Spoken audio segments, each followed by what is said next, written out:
Students, welcome to study Stateway. आज आपण शिकणार आहोत rotational dynamics. Exactly rotational dynamics काय राहतं, रोटेशनल डायनॅमिक्स म्हणजे काय. बघा, मी इथे एक शब्द लिहिलेला आहे डायनॅमिक्ससाठी, मोशन. म्हणजे मी ह्या चॅप्टरला म्हणणार आहे रोटेशनल मोशन. जर तुम्ही ओल्ड फिजिक्स बघितलं ना, ओल्ड म्हणजे तुमचा हा नवीन सिलेबस आहे. जुन्या सिलेबसमध्ये जर तुम्ही बघितलं ना, तर रोटेशनल मोशन एक स्पेशल चॅप्टर आहे आणि सर्क्युलर मोशन एक स्पेशल चॅप्टर आहे. आणि ह्या दोघांना कंबाईन करून एकच चॅप्टर बनवलेलं आहे, ज्याचं नाव आहे रोटेशनल डायनॅमिक्स. ठीक आहे, म्हणजे तुम्हाला ह्या चॅप्टरमध्ये दोघी गोष्टी शिकायला भेटतील. एक म्हणजे रोटेशनल मोशन, ठीक आहे, रोटेशनल मोशन, आणि दुसरं म्हणजे सर्क्युलर मोशन. पण मग आज आपल्याला काय शिकायचं आहे, तर मी सांगतो तुम्हाला. आपली जी नवीन बॅच आहे 2022-23च्या बॅचमध्ये, I will be start this physics from the base, म्हणजे एकदम बेसिकपासून. ज्या छोट्या छोट्या गोष्टी लागतात ना फिजिक्स समजवण्यासाठी, फिजिक्स समजण्यासाठी जे छोटे छोटे नॉर्मल पॉईंट्स लागतात ना, त्या पॉईंट्सला समजणं गरजेचं आहे. आणि जर ते पॉईंट समजले ना, तर डेफिनेटली फिजिक्स पण समजतं. ठीक आहे, पण मी जास्त बोलत नाही, कारण काय की समजवण्यामध्ये इंटरेस्टेड आहे मी. ठीक आहे, बोलण्यामध्ये इंटरेस्ट ठेवण्यापेक्षा बेटर असतं की समजवण्यामध्ये इंटरेस्टेड राहा. ठीक आहे, इथे बघा, motion of body around a fix line म्हटलं मी, म्हणजे ज्याला ॲक्सिस ऑफ रोटेशन म्हटलं गेलं, त्याचं नाव असतं आणि तीच डेफिनेशन असते रोटेशनल डायनॅमिक्सची. म्हणजे रोटेशनल मोशन म्हणजे काय, मोशन ऑफ बॉडी आहे. आता सपोज मोशन ऑफ बॉडी म्हणजे कशी, की एक ऑब्जेक्ट घेऊन घेऊ आपण. बॉडी मी म्हणतो त्याला, हा एक बॉडी आहे. बॉडी कशी फॉर्म होते बरं, म्हणजे एखादा ऑब्जेक्ट कसा फॉर्म होतो जर मी तुम्हाला सांगितलं, तर तुम्ही सगळे मला पण सांगणार आहेत की सर हा आम्ही ओळखतो याला, की पार्टिकल्स, छोटे छोटे पार्टिकल्स एकत्र येतात. आणि असे छोटे छोटे पार्टिकल्स म्हणजे फंडामेंटल कोणता आहे, ॲटम असतो. आणि ॲटम एकत्र आला का एक सॉलिड बनवतो ना, बरोबर आहे. ॲटम एक सॉलिड फॉर्म करतो. जर छोटे छोटे ॲटम्स तुम्ही बघितले तर ह्या बॉडीमध्ये असे छोटे छोटे ॲटम्स आहेत की नाही, बरोबर. ॲटम म्हणण्यापेक्षा मी इथे एक शब्द वापरतो, ज्या शब्दाचं नाव आहे पार्टिकल. काय यूज करणार आहे मी शब्द यूज करणार आहे पार्टिकल आहेत, पार्टिकल्स. ठीक आहे, म्हणजे बॉडी कशापासून बनणार आहे, हा जो ऑब्जेक्ट तुम्हाला इथे दिसतोय तो बनलेला आहे पार्टिकल्सपासून. ठीक आहे, कशापासून बनलेला आहे, पार्टिकल्सपासून बनलेला आहे. मग सपोज की जर हा पार्टिकलपासून बनलेला असेल आणि हाच ऑब्जेक्ट मी म्हणतो, दिस ऑब्जेक्ट विल बी मोशनमध्ये, मोशन ऑफ बॉडी, म्हणजे ही बॉडी आहे आणि ती काय करते, मोशन करते मोशनमध्ये. आणि मोशनमध्ये ह्या डिरेक्शनमध्ये आली आणि इथे हाच ऑब्जेक्ट जो होता आपला, तोच ऑब्जेक्ट जो मोशन करून इथपर्यंत आला, बरोबर. मग तुम्ही नीट बघा, फिक्स ॲक्सिस, एक फिक्स लाईन पाहिजे होती. म्हणजे एक फिक्स लाईन कशी बरं, की तुम्ही जर बघितलं असेल की इथे एक फिक्स ॲक्सिस असेल ना मध्ये, एक्झॅक्टली मध्ये ना एक फिक्स ॲक्सिस असेल. बरं, कसा, फॉर एक्झाम्पल इथे एक फिक्स ॲक्सिस असेल, इथे हा फिक्स ॲक्सिस असेल. फॉर एक्झाम्पल जर मी याला असं काढलं, जर तुम्ही बघितलं असेल की हा एक सर्कल, हा एक बॉडी काढला आहे, एक सर्क्युलर म्हणजे एक डिस्क काढलेली आहे आणि या डिस्कच्या मधून एक लाईन पास झाली. सपोज की ही अशी गेलेली आहे ना, ठीक आहे, ही अशी गेली. मी थोडंसं तिरकस काढतो पण तुम्हाला लक्षात येईल की ही अशी जाते, बरोबर. म्हणजे ही याच्या अराउंडमध्ये फिरते ना अशी. फॉर एक्झाम्पल फॅन, ठीक आहे, फॅन काय करतो, फॅनचा एक फिक्स ॲक्सिस असतो आणि त्याचे जे ब्लेड्स असतात ना, फॅन ब्लेड्स, ठीक आहे, they will be revolve like this. या फिक्स ॲक्सिसच्या भोवती ते काय करतात, रोटेशन करतात, मोशन करतात.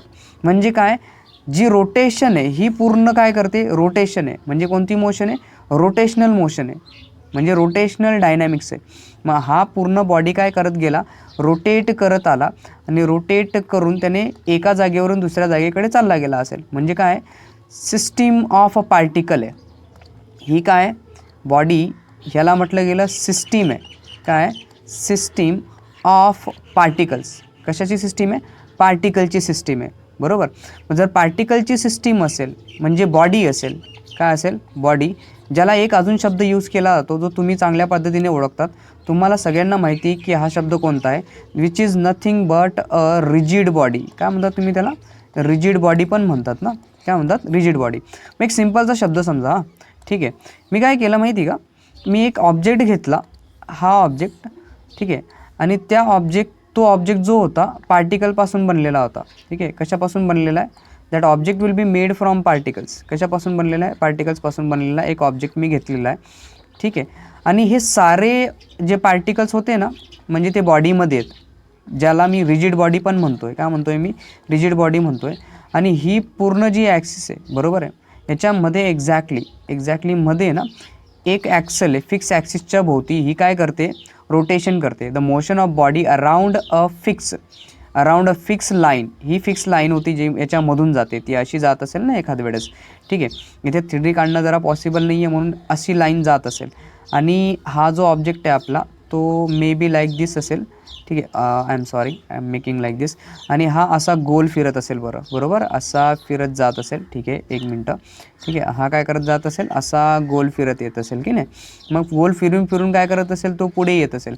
मग ही मोशन कोणती झाली? तुमची मोशन झाली ही रोटेशनल मोशन, ज्याला आपण म्हणतो रोटेशनल डायनामिक्स. ठीक आहे. मग हे सारे पार्टिकल्स बघा, जरा सगळे पार्टिकल्स बघा. ठीक आहे. मग एक काम करतो मी, की मी जी बॉडी काढली ना, ही बॉडी काढली मी, आणि ह्या बॉडीमध्ये ना एकच पार्टिकल घेतो.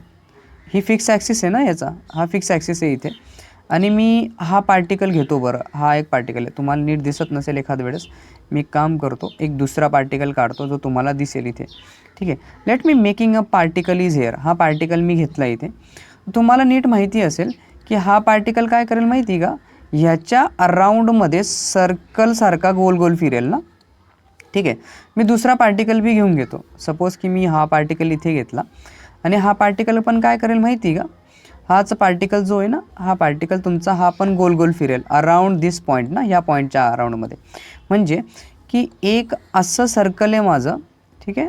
ह्या सर्कल म्हणजे ही पूर्ण तो एक बॉडी आहे, एक पूर्ण बॉडी आहे ज्याचं नाव आहे रिजिड बॉडी. ठीक आहे. आणि हीच रिजिड बॉडीच्या इथे एक पॉईंट आहे. ठीक आहे. एक पार्टिकल आहे. This is what and that particle is here. आणि हा पार्टिकल काय करतो आहे? एक लाईन जी ॲक्सिस फिक्स लाईन आहे, ह्याच्या अराउंडमध्ये काय करतो आहे? रोटेशन करतो आहे. काय करतो आहे? रोटेशन. म्हणजे हा फिरेल गोल असा ना. ठीक आहे. म्हणजे मोशन, ह्या पार्टिकलची जी मोशन होते सर्कम्फरन्समध्ये, ठीक आहे, इथून, बरोबर आहे, सर्कम्फरन्स ऑफ सर्कलमध्ये, मग ती मोशन असते आपली सर्क्युलर मोशन. नीट समजा, सर्क्युलर मोशन एक्झॅक्टली काय असते? रोटेशनल मोशन म्हणजे मोशन ऑफ पूर्ण बॉडी, म्हणजे ऑब्जेक्ट आहे. ऑब्जेक्टची जी पूर्ण मोशन आहे ती आहे आपली रोटेशनल डायनॅमिक्सची. काय ते? रोटेशनल डायनॅमिक्स म्हणजे रोटेशनल मोशन आहे. पूर्ण ऑब्जेक्ट फिरेल तर रोटेशनल मोशन. पण फक्त पार्टिकल जर सर्कम्फरन्स ऑफ सर्कलमध्ये फिरत असेल तर ती आहे सर्क्युलर मोशन. नीट समजा, फरक इथे दोन येतो. एक येतो बॉडीचा आणि दुसरा फरक येतो पार्टिकलचा. मग आपण हे पण म्हणतो की आपली जी अर्थ आहे, अर्थ ही सर्क्युलर मोशन करते. सर्क्युलर मोशन, अर्थ काय करते? सर्क्युलर मोशन करते. नीट बघा, हा दोन गोष्टी आहेत. सर्क्युलर मोशन करते. मग अर्थ ही बॉडी आहे का मग पार्टिकल आहे, हा प्रश्न आपल्या मनामध्ये येतो. ठीक आहे. पण जर तुम्ही फ्रेम ऑफ रेफरन्सची गोष्ट केली, फ्रेम ऑफ रेफरन्स, ठीक आहे, फ्रेम ऑफ रेफरन्स, ठीक आहे, फ्रेम ऑफ रेफरन्स म्हणजे बघा, तुम्ही जर प्लॅनेट, ठीक आहे, मून, मी मार्स म्हणतो, मार्स. ठीक आहे. जर तुम्ही मार्सवरून अर्थला बघितलं ना, तर ती दिसते आपल्याला पार्टिकलसारखी. बरोबर ना? कशी दिसते? पार्टिकलसारखी. So I am saying that earth is a particle. पण जर तुम्ही अर्थवर आहात आणि अर्थलाच जर पार्टिकल म्हटलं तर ती गोष्ट चुकीची आहे. मी तिला म्हणेल बॉडी. काय म्हणेल? बॉडी. असंच एक एक्झाम्पल तुम्हाला सांगतो की जर तुम्ही इथे आहेत, तुम्ही इथे उभे आहेत. ठीक आहे. इथे उभे आहेत आणि इथून सरळ चालत गेले इथवर. बरोबर ना? इथून चालत गेले. ठीक आहे. तर तुम्ही स्वतः एक बॉडी आहात. काय? बॉडी, ज्याला रिजिड बॉडी म्हटलं गेलं. पण सपोज की तुम्ही एरोप्लेनने गेले, म्हणजे जर एरोप्लेन असेल, ठीक आहे, एरोप्लेन असेल, ठीक आहे, मी एरोप्लेन काढतो आहे थोडंसं. ठीक आहे. एरोप्लेन घेतलं आणि तुम्ही एरोप्लेनने, ठीक आहे, एरोप्लेनने गेले. कुठे गेले? तुम्ही डायरेक्टली कुठेतरी अमेरिका किंवा दुसरीकडे चालले गेले, दुसऱ्या कंट्रीमध्ये चालले गेले. तर अशा केसमध्ये जो खाली बसणारा आहे ना, तो ह्याला पार्टिकलसारखाच दिसेल की नाही. म्हणजे जे विमान आकाशामध्ये उडतं आहे माझं, ते विमान कसं दिसतं आहे, ॲक्च्युली बॉडी आहे, पण मी बघायला माझ्या रेफरन्समुळे मी त्याला काय म्हणतो आहे, पार्टिकल म्हणतो आहे. नीट समजलं आता. म्हणजे मग बॉडीमध्ये आणि पार्टिकलमध्ये काय फरक आहे. ठीक आहे.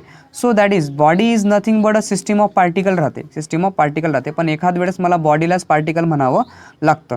ठीक आहे. ती गोष्ट फ्रेम ऑफ रेफरन्सची ती सोडा. मग बघा, फक्त पार्टिकल जर सर्कम्फरन्स ऑफ सर्कलमध्ये फिरत असेल तर ती सर्क्युलर मोशन आहे. ठीक आहे. पण जर बॉडी जर अराउंड फिक्स लाईन फिरत असेल तर ती रोटेशनल मोशन आहे, म्हणजे रोटेशनल डायनॅमिक्स आहे. आणि तेच रोटेशनल डायनॅमिक्स आपल्याला इथे दिलेलं आहे. ठीक आहे. एक अजून गोष्ट आहे ते सेंटर ऑफ मासची. कारण सेंटर ऑफ मास हा शब्द तुम्हाला चांगल्या पद्धतीने समजावा लागतो. नीट सांगतो, सेंटर ऑफ मास एक्झॅक्टली काय असतं. एक समजा बॅलेन्स पॉईंट आहे. काय आहे बॅलेन्स पॉईंट? स्वतःला तुम्ही बॅलेन्स करून ठेवतायत, म्हणजे तुमच्याकडे एक असा फिक्स पॉईंट आहे. म्हणजे बघा, तुम्ही पार्टिकलने बनले, तुम्ही असे उभे आहेत एका फ्लोअरवरती. ठीक आहे. तुम्ही असे उभे आहेत ना. ठीक आहे. तुम्ही उभे राहतायत. मग तुमच्याकडे एक असा पार्टिकल असेल, मीन्स दॅट सपोज की आय बी मेकिंग एक बॉक्स घेतो. हा बॉक्स बनवून घेतो मी. ठीक आहे. आणि ह्याच बॉक्सचा जर मी संबंध सांगितला तुम्हाला, ठीक आहे, एक मिनटं, जरा मी याला नीट काढतो. बघा, सपोज की हा एक बॉडी आहे, एक ऑब्जेक्ट आहे. आणि जर मी याला ठेवला ना, जमिनीवर ठेवला ना, तर तो ठेवला जाईल ना, बरोबर ना. एक्झॅक्टली मी असा ठेवून देईल त्याला. हा बॉक्स कुठे ठेवला जाईल? इथे एक असा पॉईंट असेल की ज्याला तुम्ही बॅलन्स करून टाकतायत. म्हणजे बॅलन्स शब्द जरा किचकट वाटतोय ना. नीट सांगतो, नीट अजून एकदा ऐकून घ्या. की suppose I will be making that something. हा रॉड आहे बघा, एवढंसा रॉड आहे ना, हा एक रॉड आहे. ठीक आहे. जर तुम्ही ह्या रॉडला इथे पिवोट दिला ना, एक मिनटं, जर तुम्ही याला ह्या रॉडला इथे पिवोट दिला ना, तर याचं वजन आहे ना इथे झुकतं होऊन जाईल. आणि हा आहे ना तुमचा जो रॉड आहे ना, ॲक्च्युली तो असा तिरकस होऊन जाईल ना, बरोबर ना, असा तिरकस होईल ना. पण मग सपोज की मी हाच पिवोट आहे ना इथे देतो, तरी पण काय होऊन जाईल, बरोबर. मी ह्याला इथून काढून घेतो, हा नाही ठेवत नाही मी, हा काढून घेतो, तरी पण काय होणार आहे, तर हा जो रॉड आहे तुमचा, हाच रॉड इकडे झुकून जाईल खाली, बरोबर. पण मग मी एक पॉईंट शोधतो. कारण काय की हा जो रॉड असेल ना, हा पण माझा बनला असेल पार्टिकल्सने, बरोबर. म्हणजे छोटे छोटे पॉईंट्स असतील, बरोबर, छोटे छोटे पॉईंट्स असतील. मग असे जे पॉईंट्स आहेत ते पॉईंट काय करतायत, मास तयार करतायत. म्हणजे पूर्ण मास कोणता आहे, एक पूर्ण बॉडी आहे, पूर्ण बॉडी तयार करतायत, बरोबर. पूर्ण छोटी छोटी बॉडी तयार करतात. ही छोटी छोटी बॉडी आहे, हे छोटे छोटे पार्टिकल्स आहेत. ठीक आहे. जर मी ह्याच पॉईंटला पकडलं आणि इथे एक पिवोट ठेवला ना, आणि हा पिवोट मी काढून घेतो आता. ठीक आहे. जर तुम्ही बघितलं तर मग आता हा जो आहे ना, दोघं साईडमधून चेक करा. ह्या साईडमधून आणि ह्या साईडमधून एकदम मध्ये चालला गेलेला आहे, फिक्स पॉईंटवरती आहे. ठीक आहे. फिक्स लाईन आहे मध्ये, दोघं साईडमध्ये इक्वल मास डिस्ट्रीब्यूट केलेलं आहे दोघं साईडमध्ये, बरोबर आहे, इक्वल मास. म्हणजे मग दोघं साईडमधून हा काय झाला आहे, बॅलेन्स झाला. काय झाला, बॅलेन्स. आणि हा जो बॅलेन्स पॉईंट आहे, तो जो बॅलेन्स पॉईंट आहे, त्या बॅलेन्स पॉईंटलाच म्हटलं जातं centre of mass. That is the whole mass of the body suppose to be concentrated. Suppose to be काय म्हटलं जातं, कॉन्सन्ट्रेट म्हटलं जातं. आता एक शब्द मी तुम्हाला रिजिड बॉडी परत सांगतोय. रिजिड बॉडी पण समजून घ्या. बघा, एक्सटर्नल फोर्स ज्यावेळेस मी एखाद्या बॉडीवर लावतो, त्यावेळेस दोन पार्टिकलच्या मधलं जर डिस्टन्स चेंज नाही झालं तर ती बॉडी आहे रिजिड बॉडी. ठीक आहे. फॉर एक्झाम्पल, मग एक बार, जो सॉलिड बार घेतला आपण, जो मी तुम्हाला सांगतोय, दॅट मी बी लाईक दिस. एक बार आहे आपल्याकडे, हा आहे बघा. ठीक आहे. आणि ह्या बारमध्ये एक छोटेसे दोन पार्टिकल्स आहेत. सपोज की हे पार्टिकल आहे आणि हा एक पार्टिकलने बनलेला आहे इथे. ठीक आहे. आणि मी ज्यावेळेस याच्यावर फोर्स लावेल, ठीक आहे, फोर्स लावल्यानंतर हे जे पार्टिकल्स आहेत ना, ह्या पार्टिकलच्या दोघांच्या मध्ये ना काहीतरी डिस्टन्स आहे, बघा बरं. ठीक आहे. ह्या दोघांच्या मध्ये काहीतरी डिस्टन्स आहे. सपोज की काहीतरी डी डिस्टन्स आहे. मग फोर्स लावल्यानंतर काय व्हायला पाहिजे होतं, की हा पार्टिकल इकडे जायला पाहिजे होता आणि हे डिस्टन्स काय व्हायला पाहिजे होतं, चेंज व्हायला पाहिजे होतं. ठीक आहे. पण रिजिड बॉडीमध्ये हे डिस्टन्स चेंज होत नाही. किंवा मी फोर्स जरी लावला, थोडंसं चेंज होईल, दॅट इज नॉर्मल चेंज झाला, एवढूसा चेंज झाला, तर मी त्याला निग्लेक्ट कन्सिडर करतो, निग्लिजिबल कन्सिडर करतो, की झालंच नाही. झाला बी असेल तरी पण तुम्हाला समजला नाही की झाला असेल, म्हणून नसेल झाला जरी असेल तरी पण त्याला निग्लेक्ट करतो मी. आणि असं म्हणतो की रिजिड बॉडी जी असते त्याच्यामध्ये जे दोन पार्टिकल्स आहेत, किंवा असे दोनच नाही आहेत, एन नंबर ऑफ पार्टिकल्सने ही पूर्ण बॉडी बनलेली असेल. ठीक आहे. मग हे जे पार्टिकल्स आहेत त्यांच्यामधलं डिस्टन्स जर चेंज नाही झालं तर त्याला म्हटलं जातं रिजिड बॉडी. काय म्हटलं जातं? Rigid body. हे लक्षात ठेवा. मग मी याची डेफिनेशन करतो की पॉईंट व्हेअर, ठीक आहे, centre of mass, centre of मासची डेफिनेशन सांगतो.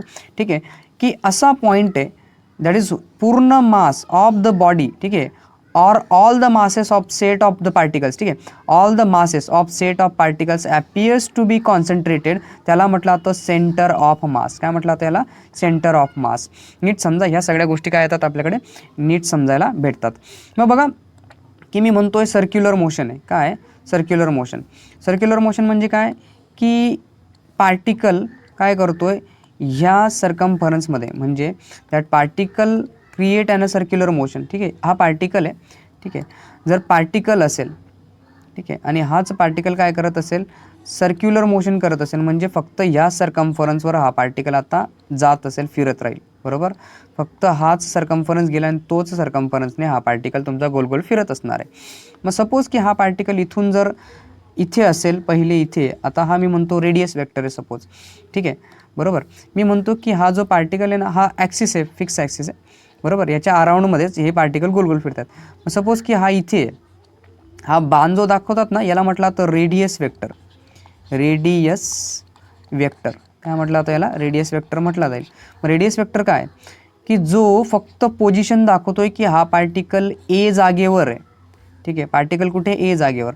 पार्टिकल बी जागेवर गेला तर रेडियस वेक्टर शो करेल पार्टिकल बी जागेवर आहे असं. आणि हा एवढा जो भाग असतो ना, हा जो दिसतोय तुम्हाला इथून सुटलेला, हा जो दिसतोय ना, हा आहे आर्क. ॲक्च्युली काय आहे? आर्क. हा आर्क आहे. आर्कची गोष्ट मी नाही करत. आर्क यस, जो लिनियरमध्ये येतो तो तुम्हाला नंतर सांगेल, नाही तर कन्फ्यूज होऊन जाणार तुम्ही. एवढं समजा की हा आर्क आहे असं. ठीक आहे, पण मग बघा की हा पार्टिकल इथून इथवर गेला ना, मग रेडियस वेक्टर आहे ना, मला इथून एवढा दाखवावा लागला ना. ठीक आहे, रेडियस वेक्टर हा आणि हा म्हणजे एकच आहे. फक्त याने सांगितलं की पार्टिकल इथे होता आत्ता, आणि ह्या रेडियस वेक्टरने सांगितलं की पार्टिकल इथे आहे आता. बरोबर, मग ह्या दोघांच्या मध्ये ना इथे ना एक अँगल बनला. ठीक आहे, अँगल बनला ना, आणि तो अँगल असतो थिटा. काय असतो? थिटा. आणि हे जे थिटा आहे, हा जो थिटा आहे, ठीक आहे, रेडियस वेक्टरने जो थिटा तयार केला त्याला म्हटलं जातं अँग्युलर डिस्प्लेसमेंट. काय असतो हा? Angular displacement. डिस्प्लेसमेंट तुम्ही नॉर्मल डिस्प्लेसमेंट बघितलं असेल, यसने दाखवतात. ठीक आहे, म्हणजे सरळ जर एखादी गोष्ट गेली असेल तर हे झालं डिस्टन्स, आणि म्हणजे डिस्प्लेस झाला असेल, इथून इथवर गेला असेल तर डिस्प्लेसमेंट यस दाखवतात. तसंच याच्यामध्ये हा रेडियस वेक्टरने जो थिटा बनवला त्याला म्हटलं आता that is theta angular displacement म्हटलं जातं. काय म्हटलं आता? Angular displacement. मी जरा दुसरी चांगली डायग्राम काढतो अजून, परत जरा खोडण्यामध्ये जरा प्रॉब्लेम नको यायला म्हणून. Let me take an another particle which is show me that की हा पार्टिकल इथे तुमचा, आणि मग पार्टिकल इथे येऊन गेला ना, काय आला? इथे आला. सपोज जर पार्टिकल इथे आला असेल तर मग पार्टिकल जर इथून इथवर आला असेल, ठीक आहे, so that particle will be showing from here इथून. ठीक आहे, मग मी ॲक्सिस ऑफ रोटेशन मी रेडियस वेक्टर काढतो. हा रेडियस वेक्टर, आणि हा रेडियस वेक्टर हा शो करतो की पार्टिकल ए पासून बीपर्यंत चालला गेला, इथून किती गेला? हा थिटा एवढं डिस्प्लेसमेंट झालं. ठीक आहे, मग बघा तुम्ही व्हेलॉसिटी ऐकलं असेल नाव. काय नाव ऐकलं आहे? व्हेलॉसिटी. बरोबर, तुम्हाला माहिती आहे व्हेलॉसिटी आणि स्पीड. व्हेलॉसिटी आणि स्पीड दोघांमध्ये एक फरक आहे, तुम्हाला पण माहिती आहे की याला डायरेक्शन असते व्हेलॉसिटीला, पण याला डायरेक्शन नसते. बरोबर, मग मी म्हणेल की व्हेलॉसिटी काय म्हणतोय मी? व्हेलॉसिटी म्हणतो. ठीक आहे, so let me take a velocity here. मी व्हेलॉसिटी शब्द यूज करतो आहे. काय यूज करतो? व्हेलॉसिटी. बघा मी लिहिला व्हेलॉसिटी. व्हेलॉसिटी. ठीक आहे, व्हेलॉसिटी. मग बघा व्हेलॉसिटी कशी असते? It is displacement upon time. Displacement upon time he velocity आली. ठीक आहे, डिस्प्लेसमेंट अपॉन काय? टाईम ही व्हेलॉसिटी आली ना. एक शब्द घ्या बरोबर. एकदा रफ करून घेतो मी थोडंसं. ठीक आहे, लेट मी टेक दिस. मी याला रफ करतो आहे आणि थोडंसं नवीन का सांगतो तुम्हाला की काय माझं म्हणायचं अर्थ काय एक्झॅक्टली. बरोबर, let me take a displacement. काय घेतो आहे मी? डिस्प्लेसमेंट घेतो आहे. ठीक आहे, सो डिस्प्लेसमेंट. ठीक आहे, okay, that what? A displacement. Displacement बरोबर, divided by time. Displacement upon time ही झाली व्हेलॉसिटी ना. मी फक्त इथे एक शब्द जोडतो अँग्युलर, बरोबर, अँग्युलर डिस्प्लेसमेंट. अँग्युलर डिस्प्लेसमेंट म्हणजे काय, दॅट इज थिटा आहे, बरोबर. टाईम तर तोच आहे, टाईम टी आहे, बरोबर. टाईम काय टी आहे. डिस्प्लेसमेंट शब्दाला मी अँगल जोडला जो थिटा बनला, म्हणजे हा थिटा, बरोबर. मग अँग्युलर डिस्प्लेसमेंट अपॉन टाईम, मग काय यायला पाहिजे, त्याला म्हटलं तर अँग्युलर व्हेलॉसिटी. काय शब्द लागला, अँग्युलर. नीट शब्द समजा. परत एकदा मी याला थोडंसं रफ करून सांगतो तुम्हाला काय करणार आहे मी exactly what I want to say you that, की मला तुम्हाला काय सांगायचं आहे, शिकवायचं आहे, समजवायचं आहे. ठीक आहे. नीट मी फक्त 2च शब्द यूज केले. मी शब्द घेतले, जरा लिहिणार आहे मी इथे. ठीक आहे. Change in a marker hair, फक्त मी मार्कर चेंज करून घेतो. बघा इथे लिहिला मी शब्द व्हेलॉसिटी. काय शब्द लिहिला मी, व्हेलॉसिटी. ठीक आहे. व्हेलॉसिटी काय असते, displacement upon time. Displacement upon काय राहते, टाईम राहते. डिस्प्लेसमेंट अपॉन राहते टाईम. मग मी इथे शब्द जोडतो अँगल, अँग्युलर. काय शब्द जोडला, अँग्युलर डिस्प्लेसमेंट. तुम्हाला मी सांगितलं अँग्युलर डिस्प्लेसमेंट असतो थिटा. मग जर इथे अँगल शब्द जोडला तर इथे पण जोडून द्या ना. मग हा झाला अँग्युलर व्हेलॉसिटी. काय झाला, अँग्युलर व्हेलॉसिटी, ज्याला लिहिलं जातं ओमेगाने. कशाने लिहिलं जातं, omega. Omega is equals to angular, omega is equals to angular displacement upon time. काय राहतो, अँग्युलर डिस्प्लेसमेंट अपॉन टाईम आहे अँग्युलर व्हेलॉसिटी, बरोबर. मग बघा अजून एक शब्द आहे, अजून एक शब्द सांगतो तुम्हाला, शिकवतो काय आहे. बघा सपोज मी ॲक्सेलरेशन शब्द लिहिला. काय लिहिला मी शब्द, ॲक्सेलरेशन लिहिला, बरोबर. Let me right a acceleration is air. Acceleration लिहिला. काय लिहिला, ॲक्सेलरेशन. ॲक्सेलरेशन काय असतो, चेंज इन व्हेलॉसिटी राहतो. काय राहतो, change in velocity. Velocity upon राहतो टाईम. व्हेलॉसिटी अपॉन काय राहतो, टाईम राहतो. मग मी एक शब्द लिहितो अँग्युलर. काय लिहितो, अँग्युलर ॲक्सेलरेशन. अँग्युलर ॲक्सेलरेशन म्हणजे अल्फा राहतो. काय राहतो, अल्फा. मग अँग्युलर ॲक्सेलरेशन लिहिला तर अँग्युलर व्हेलॉसिटी पण लिहा. अँग्युलर व्हेलॉसिटी अपॉन टाईम काय, अँग्युलर ॲक्सेलरेशन आहे. ठीक आहे ना, बरोबर. मग अँग्युलर व्हेलॉसिटी असते ओमेगा आणि लिनियर व्हेलॉसिटी असते व्ही. अँग्युलर ॲक्सेलरेशन असतो अल्फा आणि लिनियर ॲक्सेलरेशन असतो A. Then displacement, angular displacement असतो थिटा आणि नॉर्मल डिस्प्लेसमेंट असतो यस, बरोबर. या सगळ्या टर्म्स आहेत ज्या terms related to linear velocity आणि अँग्युलर व्हेलॉसिटीमध्ये फरक करतात. ठीक आहे. सो बाकीच्या ज्या काही गोष्टी आहेत त्या आपण नेक्स्ट लेक्चरमध्ये डिस्कस करू. बट आय होप तुम्हाला हे लेक्चर चांगल्या पद्धतीने समजलं असेल. ठीक आहे. So thank you for watching this video. आणि जर आवडलं असेल तर प्लीज लाईक करायला विसरू नका.